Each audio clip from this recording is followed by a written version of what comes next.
কাকু আরামে দাঁড়াও, কাশি নিয়ে প্রস্তুত থাকো ঢুন্টি কোপানের জন্য। ধানের গাবা নিয়ে রেডি তো কাকু?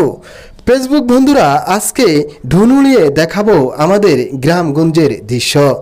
চারিদিকে সবুজ আর সবুজ, দেখতে প্রাকৃতিক সৌন্দর্য।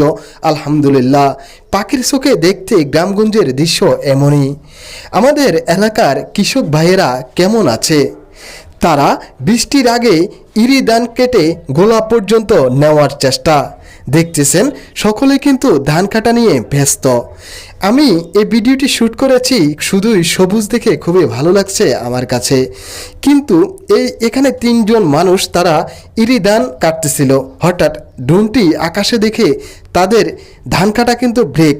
তারা কি জানি ভাবতেছিল ড্রোন দেখে, তিনজনেরই কাজকাম বদলে গেছে। তখন আমি এখান থেকে ড্রোনটি আরও দূরে সরিয়ে নিই। অন্য অঞ্চলে একটি কাকাকে দেখতে পাই। দেখুন, ছোট্ট পাখির মতো দেখা যাচ্ছে এই কাকা। এই কাকাকে আমি ভিডিও করার জন্যই কিন্তু ড্রোনটি তার কাছে আমি পাঠিয়েছি। কিন্তু এই কাকা ড্রোনটি দেখা মাত্রই দেখেন সে একটি বিভ্রান্তিতে পড়ে গেল। কিরে, আকাশ দিয়ে এটা কি আসলো আমার কাছে? আমি এটা অবশ্যই এটা বাড়িতে নিয়ে যাব, যেহেতু আমার কাছে আসছেই।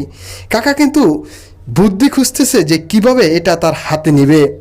তখন তাদের পুরনো যেই বুদ্ধি, অর্থাৎ মাটির মধ্যে আগে 3 কোপ দিয়েছে, কাকু যেন আটপট করে আমার ঢুনে মারতে পারে কাশিটি। কাকু প্রস্তুত কাশি নিয়ে, আমি প্রস্তুত কাকুর কাছে আর ঢুনটি পাঠাবো না বলে সিদ্ধান্ত নিয়ে ফেলছি। কারণ এই কাকু চাইলে নিমিষেই আমার স্বপ্নটি মাটির সাথে মিশিয়ে দিতে পারে তার হাতে থাকা সেই কাশিটি দিয়ে।